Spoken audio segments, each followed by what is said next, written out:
Thank you very much. Can you hear me? Yeah. Thank you. Thanks a lot, and thanks a lot for the invitation and for this opportunity to give a talk at this conference. So I will talk about eigenmaps and eigenobjects for the Serre functor on the category O0. Let me start by describing the setup. So we start with a semi-simple finite-dimensional complex Lie algebra, denoted by G, and we fix a triangular decomposition of this algebra. So G is a direct sum of the negative part and minus, the Cartan subalgebra H, and the positive part and plus.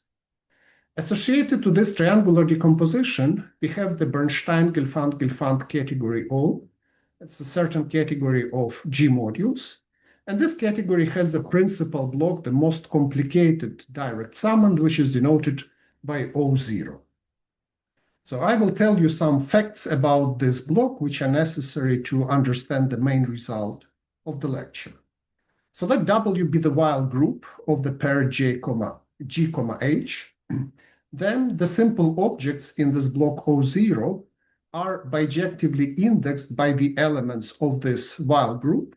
So if we take an element W in our Weil group, then the corresponding simple module will be denoted by LW. And that's a simple highest weight module with highest weight W dot 0. That's a dot action of the Weil group on the dual space of the Cartan. And we also denote by delta sub W the Fermat module, which corresponds to the simple module LW. The category O0 is equivalent to the category of finite dimensional modules over a certain finite dimensional associative algebra. So we take the basic algebra, then it's uniquely defined up to isomorphism, and we call this algebra A. So in particular, each simple object has a projective cover. So the indecomposable projective cover of LW will be denoted by PW. And also the category O0 is equipped with the action of the monoidal category of projective endofunctors, which we denote by P. This category is a finitary monoidal category. It has finitely many indecomposable objects, and each object is a direct sum of indecomposables. So the indecomposable objects in P are indexed by elements of the Weil group. So we denote by theta W the indecomposable object, which corresponds to an element W in our Weil group. And this indecomposable projective functor is uniquely determined by the property that it maps the projective cover of the simple module, which corresponds to the identity element in the W, to the projective cover of the simple module, which corresponds to our chosen element W. The monoidal category P is rigid. So in particular, each theta W is biadjoint to another projective functor, namely to the functor theta indexed by W inverse. So in particular, a consequence of this is that each projective functor is an exact endofunctor of O0. The associative algebra, which describes the block O0, is COSUV, and in particular, it has a natural Z grading. So we can consider the graded lift O0 upper Z of O0, which is defined as the category of Z graded A modules. And all structural things which we discussed previously are gradable. So projectives, Fermats, simples, and also indecomposable projective functors, they are all gradable. They admit graded lifts, which are unique up to isomorphism and graded shifts. The graded combinatorics of category O is described by the Hecke algebra. So if H is the Hecke algebra of W, that's the algebra over the ring of Laurent polynomials in one variable V with integer coefficients. Then this Hecke algebra has a standard basis denoted by HW and the Kazhdan-Lustig basis, which is denoted by H underline W. And the principal categorification result says that if we take the split Grothendieck group of category O, and the split Grothendieck ring of the graded category of projective functors, then we obtain the right regular representation of the Hecke algebra. So, and under this map, Fermat modules go to the elements of the standard basis, projective modules go to the elements of the Kazhdan-Lusztig basis, and also in decomposable projective functors, they go to the elements of the Kazhdan-Lusztig basis. And simple objects, they correspond to the element of the so-called dual Kazhdan-Lusztig basis. We will not need this basis in this talk. So that's the basic setup about category O. Now in the title, there is also a notion of a Serre functor. So let me remind you about what a Serre functor is. So let K be a field and C a K-linear category with finite dimensional morphism spaces. A Serre functor on C is an autoequivalence, which we denote by capital S, with the following properties.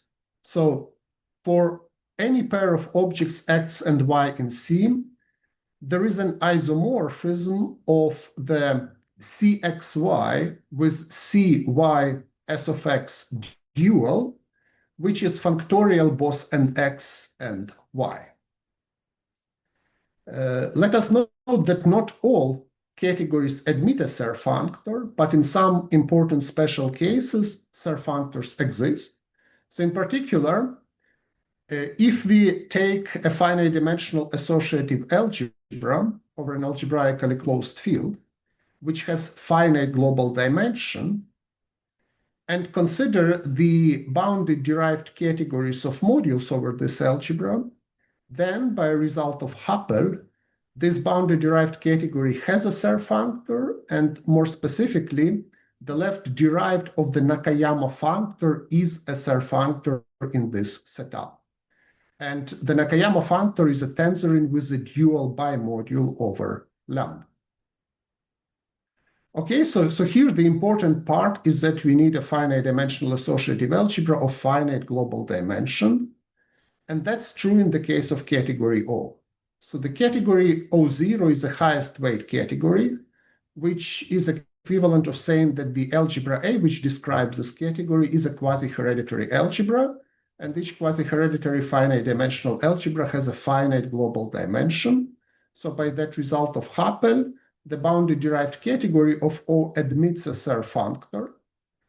And in fact, it's a left derived of the Nakayama functor, but it also can be constructed intrinsically using the action of projective functors. So the action of projective functors on O can be lifted to the action of the braid group on the bounded derived category of O. And so the braid group is a cover of the Weyl group W. And if we take the element W0 in W, that's the longest element, it's an involution. So this element squares to the identity in W. But this element doesn't square to the identity in B. That's not an involution in the braid group. In fact, this W0 square generates the center of B. And there is a theorem which is due to Katarina Stropel and myself, that the element of this action of the braid group on the category O, which corresponds to W0 square, is in fact the Serre functor on dB0. So that's the description of the Serre functor. So I want to talk about eigenmaps and eigenobjects. And the first thing which one needs when one speaks about eigenmaps and eigenobjects for functors is to choose scalars. So we consider the bounded derived category of the graded lift of O0. We have a natural action of the abelian group Z squared on this category, which is defined in the following way. So the first coordinate acts by shifting the homological position. So we have a Z gradient on the bounded derived category, which is given by the position in the complex. We can shift it. That's the action of the first coordinate. And the second coordinate shifts the graded position. So since we look at the graded cover, so at the graded version of category O, we have the second gradient with just the degree in our Z gradient, and we can also shift it. And so we have two independent shifts, homological position and the gradient degrees. This defines an action of Z squared. And in my, since I will give formulas for the actions, my convention is that shift by one always decreases the gradient by one, homological or the usual grade. And so the elements of this group Z2 are called scalars. So following the ideas of categorical diagonalization from the paper of Elias and Hogenkamp. So now we can define the notion of eigenmaps and eigenobjects. So definition followed the general approach of categorical diagonalization by Elias and Hogenkamp.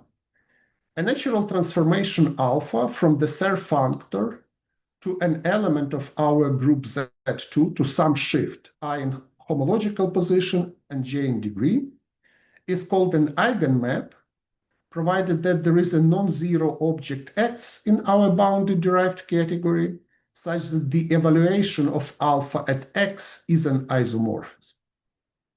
And then, when such object exists, this object is called an eigenobject for the eigenmap alpha. And after this definition, we get a natural problem how to describe all possible eigenmaps for the Serre functor and the corresponding eigenobjects. And one of the principal motivations here, kind of as an end goal, to understand whether we can categorically diagonalize the Serre functor acting on this bounded derived category. And of course, a priori, it's not clear why any eigenmap or any eigenobject should exist. But I can give you a couple of examples. So first of all, the projective, the indecomposable projective, which corresponds to the longest element in the while group, is the only indecomposable projective module in O which is injected. Moreover, both the top and the socle of this module are isomorphic to LW0. So they are isomorphic. That's a self-dual module. In particular, applying the Nakayama functor to PW outputs this module up to isomorphism. Well, in the graded version, this statement should be a little bit refined. So applying the graded version of the Nakayama functor to PW0, we output it, but with a degree shift of 2 times the length of W0. Moreover, so one can derive it from some of my results with Katarina Stroppel, that there is a natural transformation alpha from the Nakayama functor to this degree shift, whose evaluation at PW0 is an isomorphism. And so this implies that this natural transformation alpha is indeed an eigenmap for the Serre functor, and this indecomposable projective is an eigenobject for this eigenmap. So that's one example. Here's another example. The Serre functor S can be written as a composition of derived twisting functors, which corresponds to simple reflections in our while group. So in order to write it, one should follow twice the reduced expression of W0. So derived twisting functors were studied in details by Henning Andersen and Katarina Stroppel. And in particular, they showed that for the trivial module LE, when we apply the derived twisting functor to LE, it gets shifted by 1 in the homological position and by -1 in the usual position. And also some other results, a combination of results by Henning and Katarina and myself and Katarina, show that there is a natural transformation from the derived twisting to this homological shift, such that the evaluation of this natural transformation to LE becomes an isomorphism. In other words, we have another eigenmap beta from the Serre functor to the shift.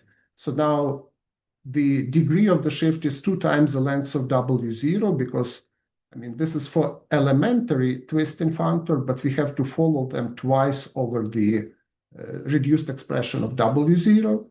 So there is such beta from S to this kind of shift, and the evaluation of this at LE is an isomorphism. So that's another example of an eigenmap and an eigenobject. And so we have a natural question, is there anything else? And in order to answer this question, I need to go a little bit more in details about the Kazhan-Lusztig combinatorics of the Hecke algebra.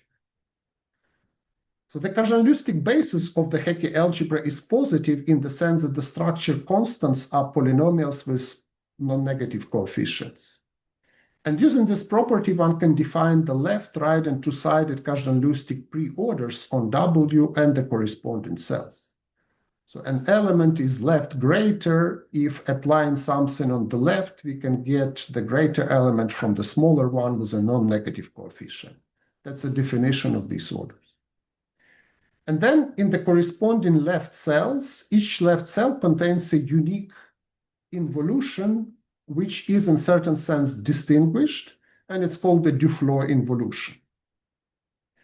And we also have Lustig's A function, which assigns to each element of W a non-negative integer, such that this function is constant on two-sided cells in W, and the value of this function at a Duflo involution coincides with the minimal degree shift I, for which the simple indexed by this involution appears as a subquotient in the dominant Fermat module. So in fact, it appears there with multiplicity 1, and this is how the Duflo involutions are distinguished. If an element is not a Duflo involution, then it doesn't appear in that degree or any smaller degree at all. Okay, so here is a description, a special case, an example for type A. So if we take the symmetric group Sn, the symmetric group on 1, 2, and so on n, then we have the Robinson-Shenstedt map, which assigns to each element in Sn a pair of standard Young tableaus of the same shape. The shape is a partition of n. So we have the recording Young tableau Q and the insertion tableau P, which corresponds to our element W in Sn. And then this Kazhan-Lusztig combinatorics can be reformulated in terms of these tableaus in the following way. If you have two elements X and Y in W, then they are left equivalent if and only if the corresponding recording tableaus are the same. They are right equivalent if and only if the corresponding insertion tableaus are the same. They are two-sided equivalent if and only if the shapes of the tableaus are the same. The value of the A function can be computed explicitly using a formula which involves the lengths of the parts for the transposed tableau. And all involutions are in fact Duflo involutions. So each left cell contains a unique involution period, and that involution is a Duflo involution. Okay, now I can formulate the main result. So let us restrict to the type A case. So let G be the Lie algebra SLN.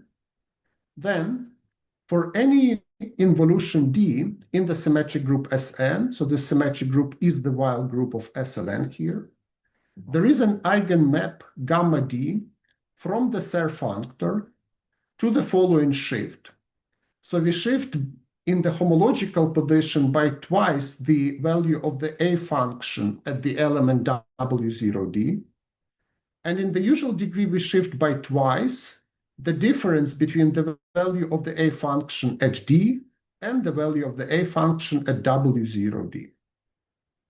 So that's the eigenmap.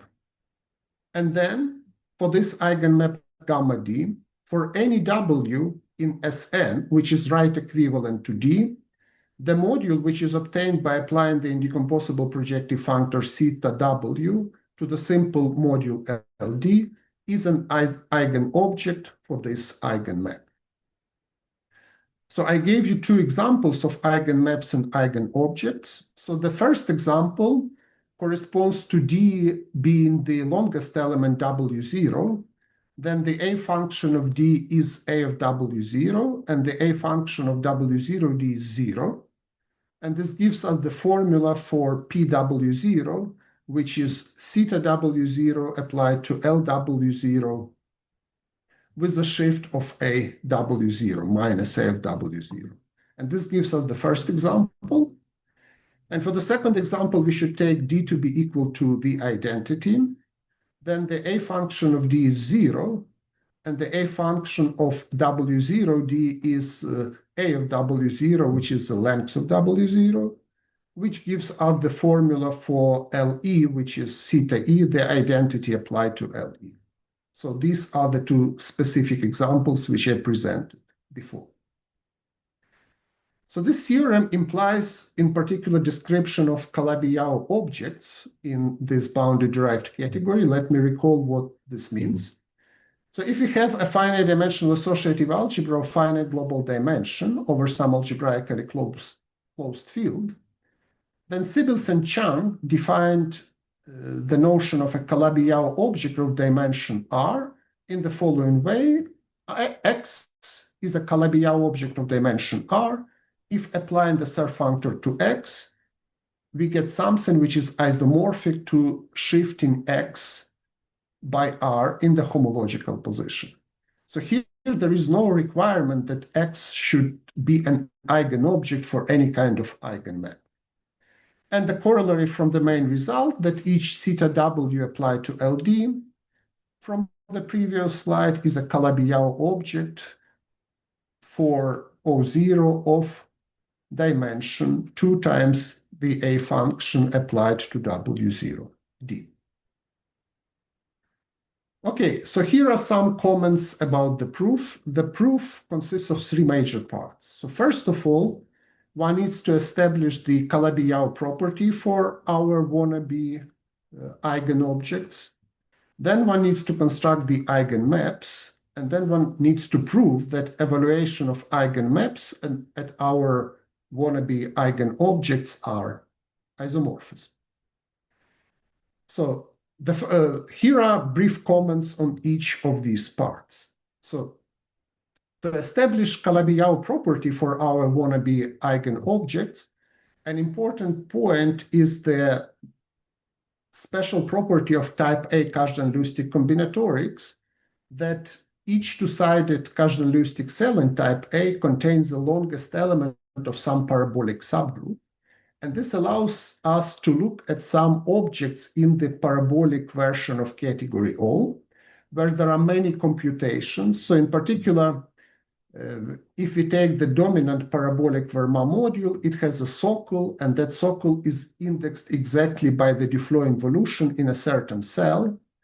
And it is related to Ringel duality or Ringel self-duality of parabolic blocks that which is in fact obtained using the application of the Serre functor.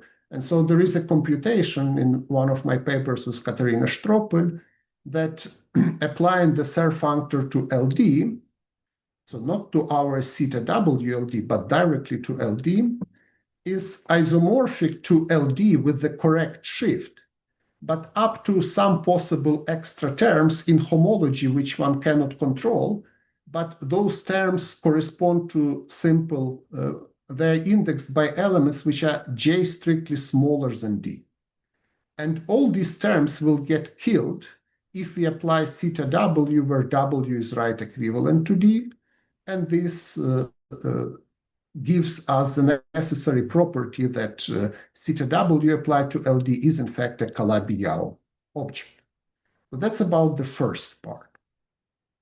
So now the second part. Construction of eigenmaps is based very heavily on some ideas from two representation theory, which are mostly due to Alexander Homenko. So the point is that the Serre functor S, it commutes with the action of projective functors. And so do all the shifts in homological or in graded position. And so this means that natural transformations from the Serre functor to these homological shifts can be constructed using evaluation at the dominant Fermat module. The Serre functor maps the dominant Fermat module to the dual dominant Fermat module. And so the question reduces to computing extensions from the dual dominant from the dual dominant Fermat module to the Fermat module. And there are many techniques and formulas which can be used to compute such extensions, which were developed over the years, and this allows one to get the necessary eigenmaps. And then the last part is actually evaluating our wannabe eigenobjects at those eigenmaps. And this is again based on two representation theory, on representations of monoidal categories, and mainly reduces to the fact that for any Duflo involution, D, there is a natural transformation from the corresponding indecomposable projective functor to the identity which is shifted by A of D in the usual degree. And that the evaluation of this map at the simple module LD is non-zero.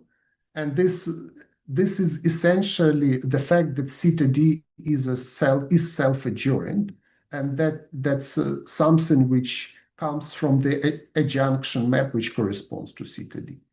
So that's what is the main thing, and this property that evaluation at LD is non-zero, which is behind this last third part. And some concluding remarks is that one can extend these results from usual category O to the principal block of the parabolic category O, and that in the two extreme cases, so for shift 0 and twice the length of the longest element, all Calabi-Yau objects can be described by the additive closures of my example. And also that all possible dimensions of Calabi-Yau objects are exhausted by the ones which are given by the main theorem. But in non-extreme dimensions, this gives you only some examples of Calabi-Yau objects, but I don't know how to construct all of them. Probably they are obtained from these examples by extensions, but what will be the outcome, I don't know. And it's also not very clear how to extend these results to singular blocks of category O. So all this can be found in the paper which is titled Some Homological Properties of Category O7, and which appeared earlier this year. Thank you very much for your attention.